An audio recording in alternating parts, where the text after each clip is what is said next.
은혜로우신 우리 아버지 하나님, 오늘도 우리에게 하나님의 말씀을 들을 수 있는 은혜 주심을 진심으로 감사하고, 오늘도 부족한 종을 통해서 주님 말씀하시고 그 말씀이 우리 사랑하는 성도님들에게 주의 말씀으로 들려지게 하여 주옵소서. 은혜 주실 줄로 믿고 예수님 이름으로 기도합니다. 아멘. 아멘. 예. 오늘 하나님 말씀은요, 마태복음 17장 1절에서부터 8절, 우리 성도님들이 잘 아는 변화산 이야기를 조금 중심으로 말씀을 드리려고 합니다. 1절부터 8절인데요, 제가 그냥 읽을 테니까 여러분 성도님들은 귀로 눈으로 함께 읽어주시면 될 것 같습니다. 예. 엿새 후에 예수께서 베드로와 야고보와 그 형제 요한을 데리시고 따로 높은 산에 올라가셨더니 그들 앞에서 변형되사 그 얼굴이 해같이 빛나며 옷이 빛과 같이 희어졌더라. 그때에 모세와 엘리야가 예수와 더불어 말하는 것이 그들에게 보이거늘 베드로가 예수께 여짜오 이르되 주여 우리가 여기 있는 것이 좋사오니 만일 주께서 원하시면 내가 여기서 초막셋을 짓되 하나는 주님을 위하여 하나는 모세를 위하여 하나는 엘리야를 위하여 하리이다. 말할 때에 호련히 빛난 구름이 그들을 덮으며 구름 속에서 소리가 나서 이르시되 이는 내 사랑하는 아들이요 내 기뻐하는 자니 너희는 그의 말을 들으라 하시는지라. 제자들이 듣고 엎드려 심히 두려워하니 예수께서 나와 그들에게 손을 대시며 이르시되 일어나라 두려워하지 말라 하시니 제자들이 눈을 들고 보매 오직 예수 외에는 아무도 보이지 아니하더라. 아멘. 예. 지난주까지로 그 성막에 관한 이야기, 우리 성도님들의 기도를 좀 돕기 위해서 쭉 말씀을 드렸는데 사실 출애굽기 강해를 마치지 못했어요. 좀 남은 부분들이 있는데 뭐 여러분 아시는 대로 제가 이제 강단에 서는 시간이 얼마 남지 않아서 몇 번 남지가 않았어요. 예, 그래서 조금 여러 가지 생각을 하면서 어떻게 할까, 출애굽기에서 중요한 부분만 몇 개 골라서 마무리를 할까, 아니면 언젠가 또 이 다음에 기회가 있을 대로 밀어놓을까 뭐 이러다가 일단 오늘은 그냥 여러분들에게 꼭 하고 싶은 말, 제 마음에 있는 말을 좀 뭐 제 마음이라기보다는 우리 신앙에서의 가장 기초적인 이야기지만 꼭 들려드리고 싶은 이야기가 있어서 오늘은 이 말씀으로 합니다. 그래서 제목이 뭐 인생은 하나님의 음성을 들어야 합니다. 너무나도 당연한 얘기죠. 설교 준비를 하면서 이런저런 자료를 좀 찾고 옛날 자료들을 그 책들을 좀 찾아보다가 오래전에 봤던 시가 생각이 났습니다. 근데 좀 재밌어서 이건 오늘 설교하고는 별 관계는 없는데 그냥 퀴즈 시간이라고 생각하시고 한번 생각해 보세요. 하상욱이라는 시인이 쓰신 단편 시인데 꼭 퀴즈 같아요. 제일 첫 번째 우리 좀 보여주세요. 네, 짤막합니다. 나한테 네가 해준 게 뭔데? 예, 이걸 시라고 이렇게 시를 쓰셨어 이렇게요. 예, 뭐에 대한 시냐면 답을 제가 그 사진을 만들었는데 보여주십시오. 예, 뭔지 아시죠? 요새 왜 커피 마시러 가면은 커피 한 잔 시키면 이렇게 딱 나는데 팁을 20%뭐 25% 그럴 때마다 우리가 갈등하잖아요. 이걸 줄 수도 없고 안 줄 수도 없고 주기는 싫고 뺏기다시피 팁을 주는 경우가 있는데 저분이 쓰신 건 사실 수수료로 돼 있었어요. 근데 제가 좀 바꿨습니다. 그렇게. 예. 두 번째요. 글 보여주세요. 네가 필요해. 내가 잘할게. 예. 뭐를 생각하고 이 시를 쓰셨냐면요. 돈입니다. 그 다음요. 예. 예. 내면을 바라봐. 외모에 속지 마. 예. 이건 뭐냐면 덜 익은 삼겹살이랍니다. 남 먹는 걸 그 다음 거요. 그 다음 또 보여주세요. 짤막짤막해서 남 먹는 걸 왜 신경 써 이렇게 했어요. 이건 뭘 생각하셨냐면 이분이 여자 나이래요. 그 다음에 왜 그 다음이요. 왜 나온 거니 안 불렀는데 뱃살입니다. 예. 나이가 드니까 저도 자꾸 배가 나와서 그 다음에 그 다음 거요. 어느 곳 하나 빠지지 않네. 이거는 살. 그 다음에 이게 뭐라고 이리 힘들까? 메뉴 선택 힘들대요. 그 다음에 네가 좋으면 나도 좋은 걸. 이거는 뭐냐면 날씨. 그 다음에 너의 진짜 모습, 나의 진짜 모습 사라졌어. 포토샵. 요새 하도들 그래서 그 다음에 어디 갔어? 월급이래요. 사실은 이것 때문에 했죠. 이것 때문에. 잘못된 선택, 뒤늦은 후회. 뭐에 대해 쓰셨냐면요. 이번은 지하철에서 내 앞자리만 안 내릴 때. 지하철에 섰는데 왜 자기 자리만 안 내리는 경우 있잖아요. 예, 그럴 때 선택. 오늘 저는 선택에 관한 이야기를 좀 하려고 이런저런 책 자료들을 찾다가 보니까 과거에 재미있게 읽었던 게 있어서 그냥 퀴즈처럼 여러분들에게 말씀을 드렸습니다. 사실 인생을 살아가면서 우리 모두가 좀 힘들고 어려운 일은 바로 뭐냐면 매일 수십 가지 일들을 결정해야 된다라는 게 참 쉽지 않아요. 왜냐하면 선택을 어떻게 하느냐에 따라서 그 결과가 달라지기 때문에 그래요. 때로는 뭐 물질의 손해를 볼 수도 있고요. 잘못된 선택으로 건강을 잃을 수도 있고요. 혹은 평생 후회할 수도 있고. 예. 여러분은 선택하는데 뭐가 어려우세요? 예, 저는 이거를 준비하면서 이런 생각이 들었어요. 저는 뭐가 어려우냐면 여행 가방 쌀 때 옷 선택하는 게 참 힘들어요. 예. 그러니까 뭐 속옷 양말은 어렵지 않아요. 날짜에 맞춰서 그냥 그만큼 넣으면 돼요. 그게 제일 먼저 하는 일인데 그다음에 이게 무슨 옷을 가져가야 가서 입을 수 있지, 맞춰 입지. 이번에도 그런 일이 있었는데 페루 갈 때 선교사님이 또 아주 친절하게 목사님, 이 날씨가 반팔 정도 입으면 되고요. 저녁 때 아침 저녁 뭐 조금 해서 그저 위에다 그냥 셔츠 정도 하나 있으면 될 것 같아요. 그랬어요. 그래서 반팔만 열심히 사가지고 갔죠. 갔더니 막 추워. 그래서 선교사님 잠바 하나 빼서 입고 트레이닝 바지 하나 빌려서 입고 제가 이제 방에서 공부할 때는 그렇게 하고요. 또 강의할 때는 이제 뭐 정장을 입고 가기도 하고 이랬는데 가서 정작 제가 반팔 싸가지고 간 건 하나도 못 입고 짐만 돼서 뭐 많은 건 아니지만 어쨌든 그런 일이 있었습니다. 쉽지 않아요. 아마 여러분도 그 비슷한 아마 그 경험들이 다 있지 않을까 싶고요. 또 오래전인데 제가 한국에 있을 때니까 뭐 한 40여 년 전 얘기입니다. 근데 그때 이런 광고 있었어요. 순간의 선택이 10년을 좌우합니다. 무슨 냉장고 광고인가 뭔지 모르는데 뭐 그랬던 것 같아요. 선택이라는 게 참 쉽지 않죠. 네. 왜 어려울까 선택이. 그 이유가 첫 번째입니다. 1번. 그냥 나름대로 제가 이렇게 좀 포인트를 적어봤는데 같이 한번 읽어봅시다. 시작. 타락한 인생은 바른 선택을 하기가 어렵다라는 거예요, 여러분.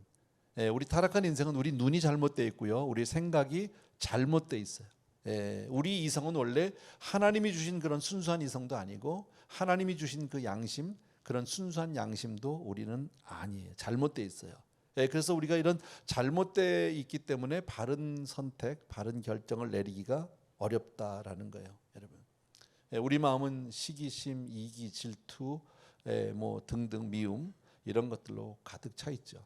그래서 내가 말할 때 나는 바른 결정을 한다, 나는 정확하다, 나는 정직하다고 얘기해도 사실은 그건 자기 생각일 뿐이고 육신적이고 어쩌면 세상적인 거죠. 영적으로 보면 얼마나 많은 잘못된 선택들을 하게 되는지 모른다라는 거예요.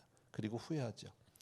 성경적으로 봐도 이스라엘 민족을 보게 되면 이스라엘 민족이 잘한 선택보다는 못한 선택이 훨씬 많습니다. 대표적인 것, 여러분 신약에 예수님을 선택하지 않고 바라바를 선택했습니다. 그죠? 결정적인 실수겠죠. 구약을 봐도 마찬가지입니다. 솔로몬이 그 이후에 자기가 왕권을 아들에게 물려주면서 그때의 백성들이 그 아들 르호보암을 선택하지 않고 여로보암을 선택해서 나라가 둘로 갈려버리게 되죠.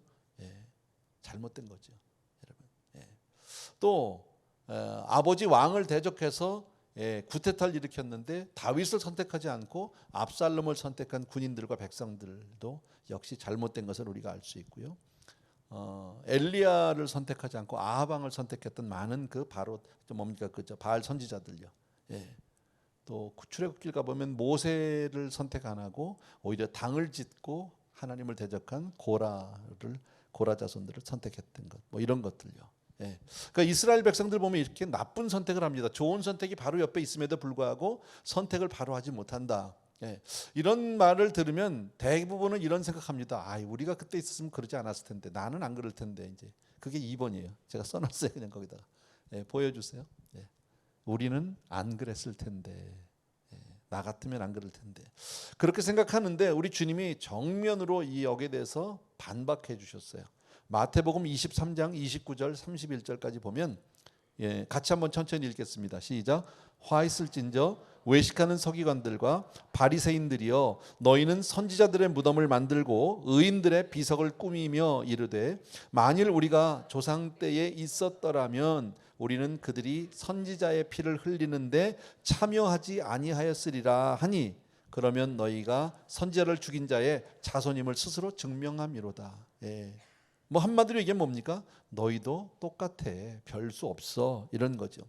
세상을 보면 그런 생각이 들지 않습니까, 여러분? 뉴스나 이렇게 뭐 신문들을 보게 되면 많은 사건 사고들이 있는데 세상은 많이 변한 것 같은데 사고나 사건 나는 거는 다 같아요. 달라지지 않아요. 사람의 본질이 하나도 변하지 않고 달라지지 않았다는 것을 우리 쉽게 알 수 있어요, 여러분. 그러니까 이 말씀은 너희 조상들이 이미 타락해서 잘못된 선택을 했다면 너희들도 별 수 없이 그렇게 할 수밖에 없다는 걸 너희들이 깨달아야 돼, 이 말이죠, 여러분. 그러니까 한마디로 인생은 바른 선택하기가 거의 불가능하다라는 것을 우리가 인정해야 합니다. 그리고 특히 자기가 잘못된 것을 알지 못합니다. 나는 틀림없어, 나는 정확해라는 생각 자체가 얼마나 위험한 생각인지 모릅니다. 왜냐하면 그런 세상은 없으니까. 아무도 그렇지 못합니다. 그래서 자기 스스로가 다 속고 있다.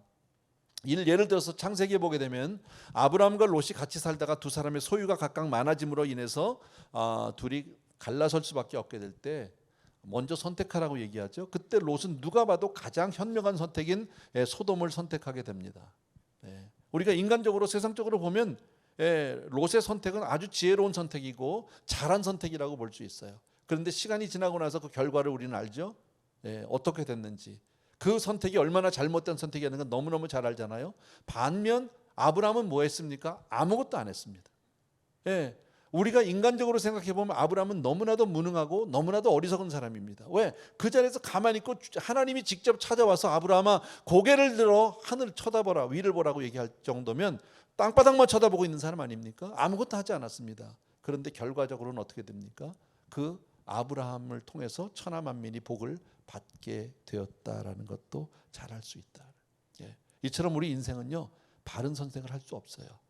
세 번째 포인트를 그냥 나름 적었는데요. 같이 한번 읽어보겠습니다. 시작. 우리의 선택이 항상 옳을 수는 없다. 인생은 단답이 아니니까. 참 모호하죠. 인생을 살면서 우리가 1 더하기 1은 2 이렇게 쉽게 답을 얻을 수 있는 것은 그리 많지 않죠. 참 어렵죠, 여러분. 많은 경우에 우리는 후회하는 삶을 사는데 이런 거요. 그때 그거 꼭 했었어야 되는데. 그때 그걸 선택했었어야 되는데. 내가 그때 그 사람을 만났어야 되는데. 뭐 이런 거. 우리 성도님 중에도 그런 사람들이 있어요. 그런 분들 전 몇 번 들었는데 그래. 그때 그 사람하고 결혼했었어야 되는데. 난 누군지 모르는 사람이죠.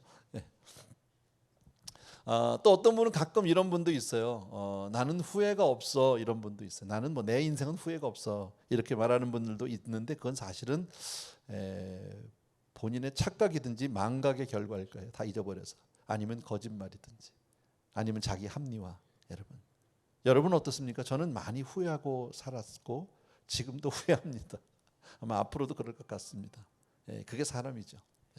어쨌든 선택은 참 쉽지 않은데 오늘 본문 우리 다시 한번 떠올리면 이런 거죠. 우리 주님께서 기도하기 위해서 제자들 세 사람, 베드로, 요한, 야고보 세 사람을 데리고 산에 올르셨는데 거기가 바로 변화산, 우리가 얘기하는. 그리고 주님이 거기서 정말 엄청난 영광의 모습으로 변형이 되셨는데 그때 주님만 나타난 게 아니라 엘리야도 모세도 나타났어요. 그 장면을 본 제자들, 특히 베드로가 이렇게 묘사하죠. 어마어마한 거죠. 그건 뭐 흥분 그 이상이라고 뭐라고 우리 표현할 수 없는 그런 아마 엄청난 은혜를 받고 있어요. 너무 좋아서 주님 여기가 너무 좋은데 주님 허락하시면 여기다 집 3개 지을까요? 주님을 위해서, 엘리야를 위해서, 모세를 위해서, 그리고 우리 여기 있읍시다라고 얘기할 때 갑자기 구름이 확 덮였어요. 밝은 구름인데 구름이 덮이더니 바로 구름 속에서 음성이 있습니다. 이는 내 사랑하는 자요 내 기뻐하는 자니 너희는 그의 말을 들으라. 제자들이 전부 엎드려졌어요. 그리고 잠시 후에 이렇게 고개를 들었더니 엘리야도 없고 모세도 없고 예수님만 계셨더라. 그게 오늘 우리가 읽었던 그 말씀입니다. 여러분, 너희는 이는 내 기뻐하는 자니 사랑하는 자여 기뻐하는 자니 너희는 그의 말을 들으라. 하나님께서 우리에게 그렇게 명령해 주셨어요. 오늘 제가 그래서 설교 제목을 이렇게 했어요. 인생은 하나님의 음성을, 말씀을 들어야 합니다. 인생은 하나님의 음성을 들어야 합니다. 너무 뻔한 얘기죠, 여러분. 네 번째 포인트를 저는 이렇게 잡았습니다. 그래서 조금 글씨가 작은데요. 같이 한번 읽어봤으면 좋겠습니다. 시작. 예수 그리스도는 우리의 삶을 인도하시고 책임지시고 도와주시고 해결하시는 분이다. 우리는 위로부터 들리는 음성을 들어야 하고 위에서 우리에게 가르쳐 주시는 말씀을 따라야 한다. 아주 상식적이고 기본적인 얘기입니다. 예, 우리 주님은 우리의 삶을 인도하시고 우리를 책임지시고 도와주시고 해결해 주신다. 믿으시면 아멘. 예, 너무 중요한 거죠, 여러분. 그래서 우리는 주님의 도우심을 받아야 합니다. 내 스스로 결정하면 안 됩니다. 말씀대로 살고 순종하고 그 뜻을 쫓아 살아갈 때 우리의 삶은 평생 동안 그리고 영원히 후회함이 없는 삶을 살게 될 줄로 믿습니다. 개인이나 국가, 사회 다 마찬가지인 것 같아요, 여러분. 주님을 정말 주님의 음성을 듣고 살아야 된다, 여러분. 예, 반대로 주님을 떠나거나 주님을 배반하면 모두가 비참한 자리에 이르게 됩니다. 예, 뭐 은퇴할 날이 얼마 남지 않아서 그런지는 몰라도 제 삶을 자꾸 뒤돌아보게 되고 또 교회를 섬겼던 그 시간들을 저도 모르게 자꾸 돌아보게 됩니다. 정확히 말씀드리면 목회를 35년을 했습니다. 젊어서 제가 25살에 주님을 만난 것 같아요. 예, 만 나이로 25에 만나서 제가 사역이 시작된 게 31살이었던 것 같아요. 예. 평생 주님을 쫓았어요. 주님이 그렇게 좋았어요. 예. 제가 처음 그렇게 주님을 만나고 나서 정말 뜨겁게 주님을 사랑하고 주님을 섬기기 시작할 때 내 주변에 있는 많은 사람들은 저를 걱정했어요. 예, 그리고 그렇게 살면 안 된다. 젊은 사람이 그렇게 하면 안 된다. 세상을 도피하면 안 된다. 등등 하면서 저를 걱정하고 혀를 차신 분들이 참 많았습니다. 근데 참 감사한 건 뭐냐면 그때 주님께서 그런 소리가 저에게 그렇게 크게 들리지가 않았어요. 그게 저를 그렇게 뭐 불편하게 만들지도 않아서 더 주님으로 살 수 있었어요.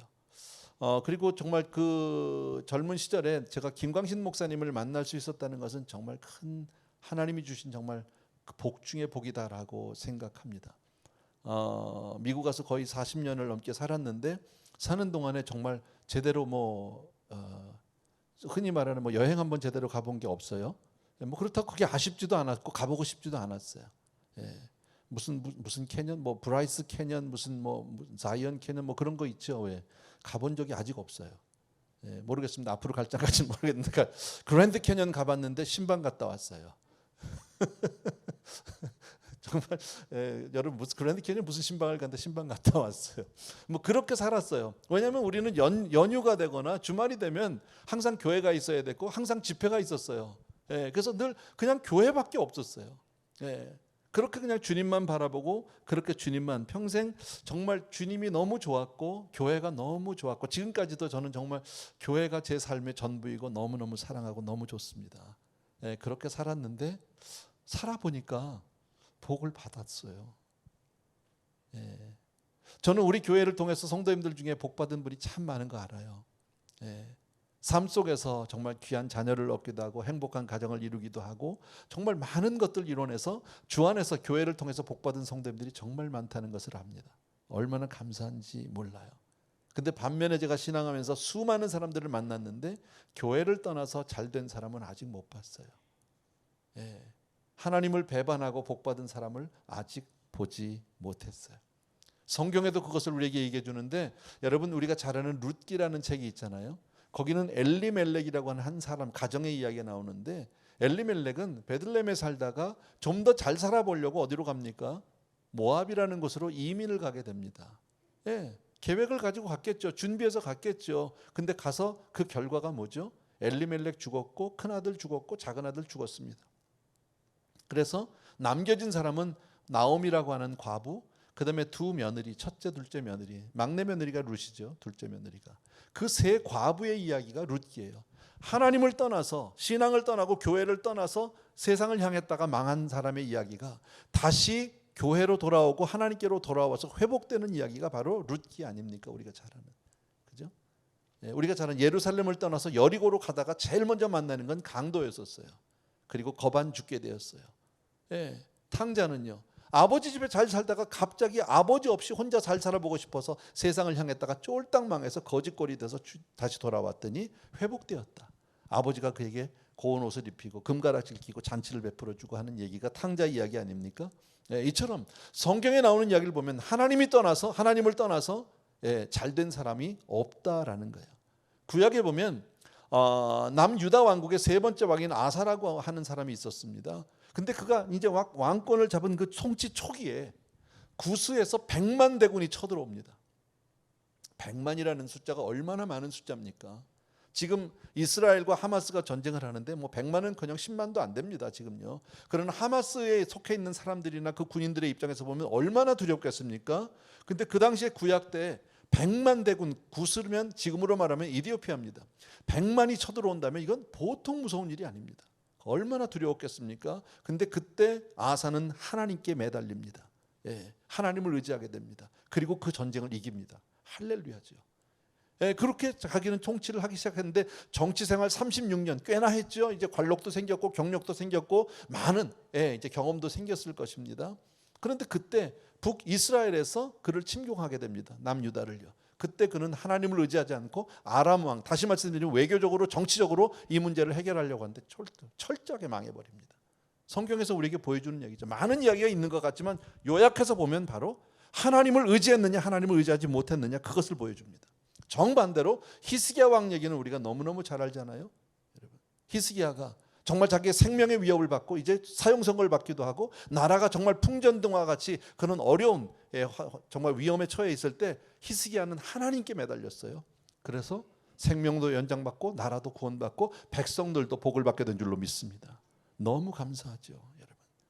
다윗 많은 어려움이 있었지만 끝까지 하나님만 의지하고 그로 말미암아 다윗은 물론 다윗 왕 때 이스라엘 왕국이 가장 든든하고 가장 평안했고 가장 부요했잖아요.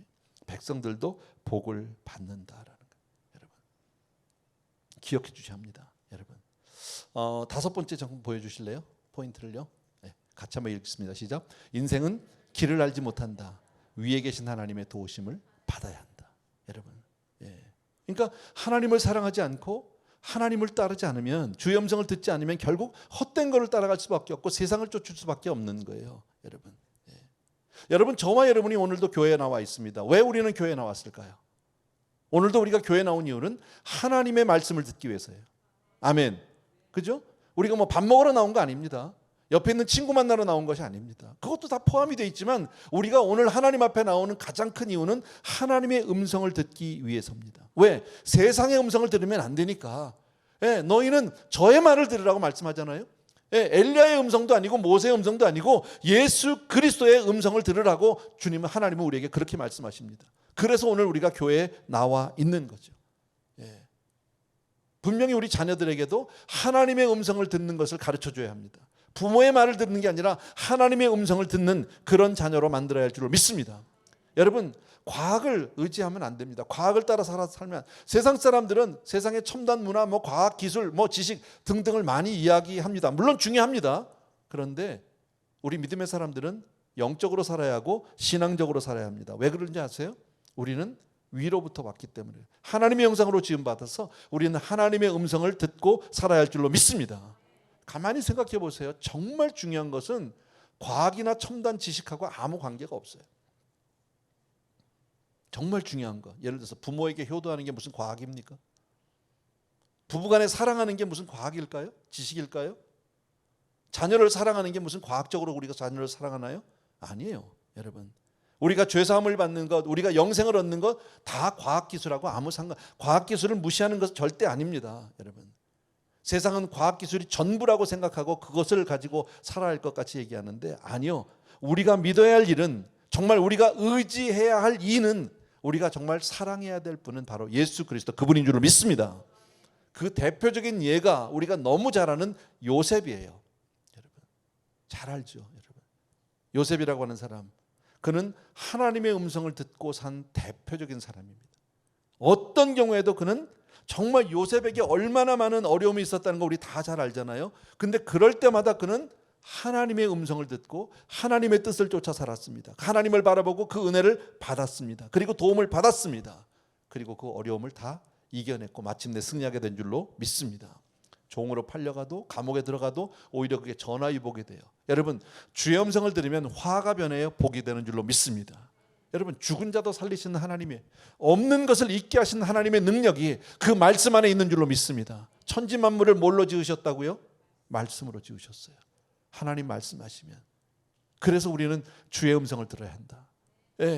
정말 우리가 신앙생활하면서 나도 모르게 오랜 동안의 신앙생활하면서 매너리즘에 빠져서 어찌 신앙이 아닌 종교생활로 변할 때가 참 많습니다. 내 행위를 의지하고 내가 몇 년 다녔는데 내가 이렇게 교회 와서 뭐 했는데 자꾸 나를 앞세우기 시작하는, 아니요. 하나님의 말씀을 쫓아서 살아야 하는 거예요. 그 음성을 듣고 순종하는 저와 여러분 될 줄로 믿습니다. 정말 감사한 게 뭐냐면 여러분, 6번째 보여주세요. 포인트를요. 마지막입니다. 같이 한번 읽겠습니다. 시작. 위를 바라보는 사람을 만나면 주변이 다 복을 받는다. 하나님을 바라보는 사람을 만나면 주변이 다 잘 됩니다. 여러분, 요셉을 보세요. 그 한 사람을 통해서 얼마나 많은 사람이 유익을 얻었는지 모릅니다. 그가 종으로 팔려갔는데 성경은 뭐라고요? 요셉 그로 말미암아 보디발의 집에 복을 받았다고 얘기합니다. 억울하게 감옥에 잡혀 들어갔더니 이번에는요, 간수와 감옥 안에 있는 모든 죄수들이 복을 받았다고 성경이 얘기합니다. 그리고 그가 바로왕을 만나고 총리가 됐더니 바로왕은 물론 온 애굽이, 그리고 주변 국가들이, 더 나아가서는 이스라엘까지 다 요셉으로 말미암아 복을 받았다고 얘기합니다. 이게 선한 영향력이겠죠, 여러분. 아까도 말씀드렸는데 제 얘기를 이렇게 해서 대단히 죄송한데 오해 없으셨으면 좋겠고요. 그냥 제가 생각하는 게 그래요. 저같이 부족한 사람이 정말 하나님 한 분 붙들고 저 정말 개척할 때 아무것도 없었잖아요. 뭘 어떻게 해야 될지도 모르고 누가 가르쳐 주는 것도 없고 교회 개척 매뉴얼 같은 것도 물론 없고요. 사실 지금이나 그때나 다 어려워요. 사실 거의 무에서 유를 만들어내야 하는 일이기 때문에 갈 데도 없고 오라는 데도 없기 때문에 참 쉽지 않습니다. 그때 당시에 저는 한 번도 제가 교회에서 불러보지 않았던 찬송이 제 눈에 들어왔습니다. 여러분에게도 몇 차례 얘기했을 거예요, 제가요. 왜냐하면 그때 불렀던 제 주제곡이니까요. 이런 주제곡이 있어요. 나는 갈 길 모르니 주여 인도하소서. 어린아이 같이 약하니 주여 나를 가르치소서. 아무것도 모르니 주여 나를 도와주소서. 이런 찬송가가 있어요. 아마 성도님들에게 그렇게 유명한 찬송가가 아닐 겁니다. 그런데 당시에 저는 그 찬송가는 저의 주제곡이에요. 아침부터 밤까지 하루에도 수백 번을 부릅니다. 눈물을 흘려가면서 부릅니다. 하나님, 나 어떻게 해요? 어디로 가요? 무엇을 해야 돼요? 내 누구를 만나야 돼요? 누가 나하고 같이 할 거예요? 하나님, 나를 도와주세요. 아무것도 모르니, 나는 갈 길 모르니 주여 나를 인도해 달라고 그렇게 얘기합니다. 그렇게 기도하고 찬송할 때마다 하나님이 그래 너는 이 길로 가라라고 말씀해 주셨으면 얼마나 좋겠습니까? 근데 대답하지 않으셨어요. 근데 나는 그래도 주님을 찾을 수밖에 없었어요. 목회를 처음 시작하면서 저는 목회를 어떻게 해야 되는지를 몰랐어요. 그래서 하나님 목회를 가르쳐 달라고, 하나님 뜻을 쫓아서 가는 목회가 되게 하고 싶어서, 정말 그런 교회를 만들고 싶어서 몸부림쳤어요. 그리고 하나님 앞에 매달려서 하나님의 뜻을 쫓기 위해서 그렇게 했는데요. 그러면서 왔어요. 근데 잘 됐어요. 복을 받았어요. 또 우리 교회를 통해서 아까도 말씀드린 복받은 성도님들이 얼마나 많은지 몰라요. 교회 중심으로 살다 보니까, 말씀 쫓아 살다 보니까 그렇게 다 복을 받더라는 거죠. 여러분, 작은 저 같은 사람의 간증이지만 위를 바라보는 그 한 사람을 통해서 주변이 복을 받는 것을 봤어요. 자녀가 잘 되는 복을 받았어요. 형제들이 잘 되는 복을 받았어요. 얼마나 감사한지 몰라요. 말씀드린 대로 인생은 하늘로부터 왔잖아요. 그래서 우리의 본향이 어디라고 얘기합니까? 우리는 세상에 속한 사람이 아니라 바로 하늘에 속한 백성인 줄로 믿습니다. 아멘. 그래서 우리는, 세상은 몰라도 우리는 인생을 과학적으로나 수학적으로나 지식적으로 풀어가는 것이 아니라 인생은 하나님의 음성을 들어야 할 줄로 믿습니다. 여러분, 어떤 결정을 내릴 때도 주의 도우심을 받아야 한다.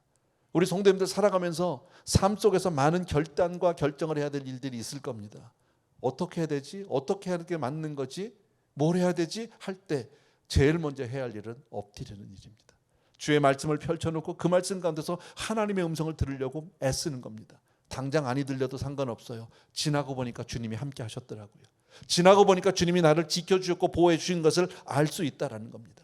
아까도 말씀드린 대로 무슨 살아가는 인생살이에서 내가 제일 먼저 기도하고 말씀 붙들고 그렇게 하나님 앞에 교회 중심으로 사는 것이 세상적으로 보면, 세상 사람, 믿지 않는 사람 입장에서 보면 참 어리석게 보입니다. 바보같이 보입니다. 무능하게 보입니다. 여러분, 그러나 여러분, 지나고 보면 그게 진짜 복이었다라는 것을 알 수 있게 됩니다.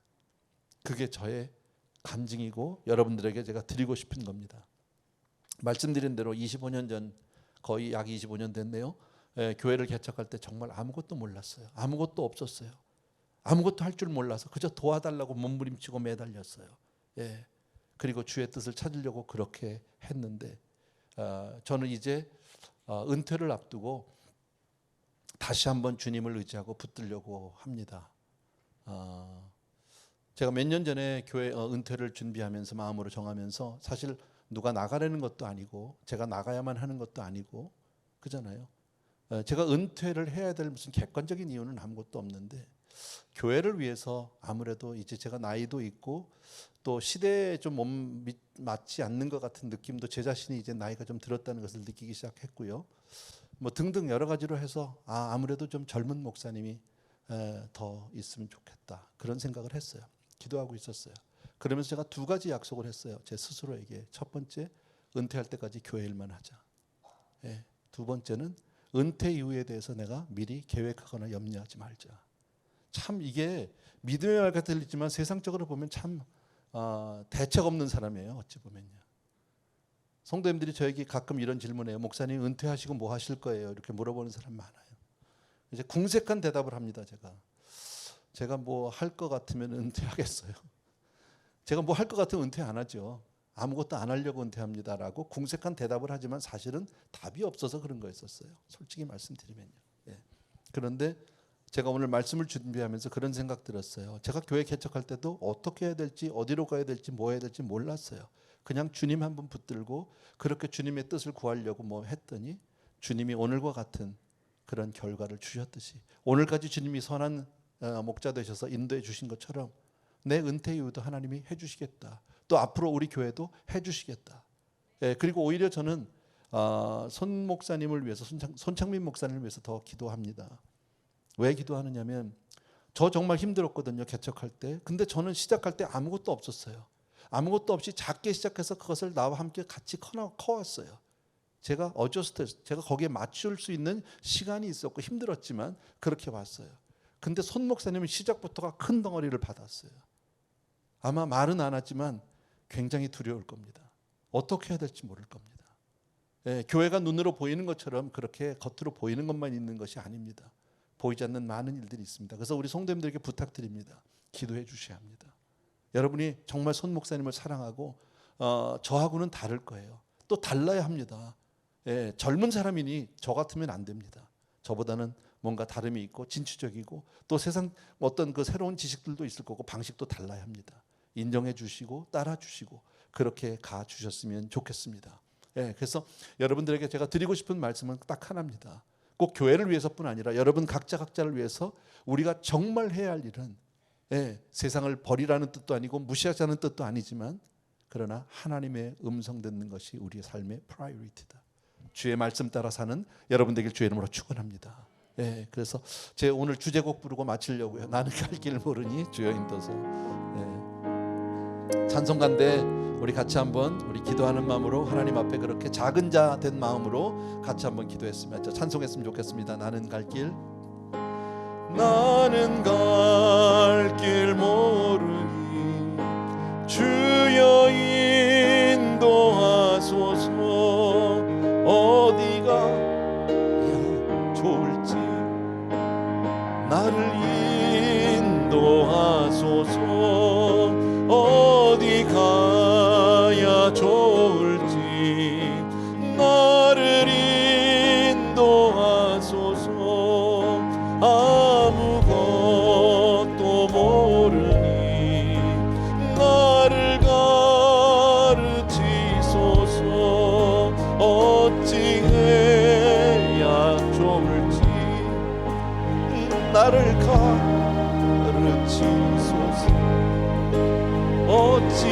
어찌해야 좋을지 나를 가르치소서. 아이같이 어리니 나를 도와주소서. 힘도 없고 약하니 나를 도와주소서.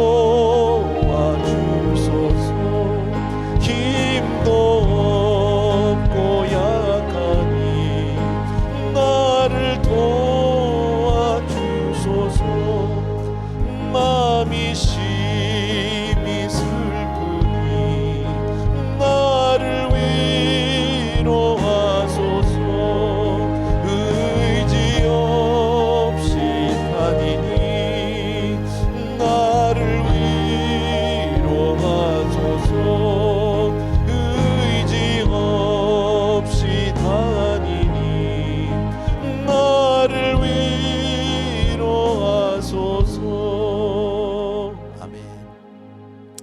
같이 한번 기도했으면 좋겠습니다.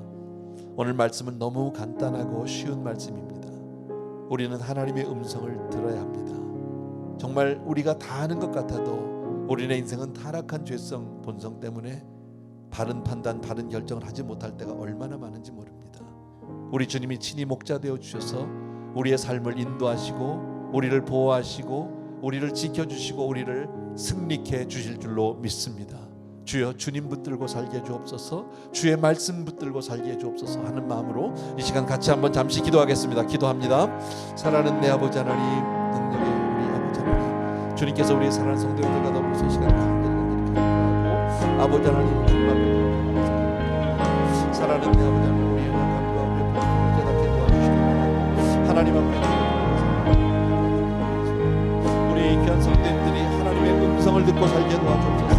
아버지 하나님, 우리는 정말 연약한 인생을 의지하지 않게 도와주시기 원하고 하나님을 의지하는 우리 모든 성도들을 받을 수 있도록 도와주시기를 원합니다. 사랑하는 내 아버지 하나님, 이렇게 하나님 주님 한 번 바라보고 살아왔더니 주님 이런 복을 주셨습니다. 주님 한 번 바라봤더니 하나님께서 나를 아버지 보호해 주셨고 인도해 주셨고 사랑의 길로 인도해 주신 진심으로 감사합니다. 이제 아버지 하나님, 주의 정말 교회를 통해서 사랑하는 내 아버지 하나님, 이 아버지의 사역을 내놓으면서 아버지 하나님, 하나님 우리 성도님들을 주의 손에 부탁드립니다. 우리 성도님들이 주의 말씀 듣고 살아가게 도와주시기 원하고 하나님의 음성 듣고 살게 도와주옵소서. 아버지 감사를 드립니다. 예수님입니다. 조용히 자리에서 일어나셔서 우리 1절과 2절 나는 갈 길 모르니 주여 인도하소서 어디 가야 좋을지 나를 인도하소서 어디 가야 좋을지 나를 인도하소서 아무것도 모르니 아무것도 모르니 나를 가르치소서 어찌해야 좋을지 나를 가르치소서 어찌해야 좋을지 나를 가르치소서. 아멘. 주님 정말 그렇습니다. 우리의 인생의 연약함을 깨닫게 하시고 주 없이 살 수 없는 그런 성도님들 우리 되길 수 있도록 도와주옵소서. 자칫 선줄로 생각하면 넘어질까 조심하라 말씀하셨고 부족한 종 평생에 주님 한 번 의지하고 주님 붙들고 그렇게 살아와서 한 걸음 한 걸음 정말 살얼음판같이 걸어왔지만 주님 지나고 보니 그 길이 대로였었고 그 길이 복이었음을 깨닫습니다. 사랑하는 아버지, 사랑하는 성도님들 그리 살게 해주옵소서. 세상에 보이는 것 세상 것 의지하지 아니하고 아버지 하나님이여 주의 음성 듣고 사는 성도님들 다 되게 하여 주시옵소서. 오늘도 귀한 성도님들이 이처럼 아름다운 예물로 우리의 삶을 표현하고 하나님 앞에 올려드립니다. 이것이 주여 믿음으로 살겠다는 보이는 것으로 있는 것으로 가진 것으로 살지 아니하고 하나님 믿는 믿음으로 살겠다는 주 앞에 고백입니다. 사랑하는 성도님들을 올려드리오니 받아 주시옵소서. 이제는 우리 주 예수 그리스도의 은혜와 하나님 아버지 그 무한하신 그 사랑하심과 성령님의 오늘도 우리를 인도하시고 보호하시고 지켜주시는 놀라운 은혜가 이 시간 함께한 모든 사랑하는 성도님들과 또 선교지에 계신 귀한 형제들 위해 이제로부터 영원토록 함께 계실지어다. 아멘.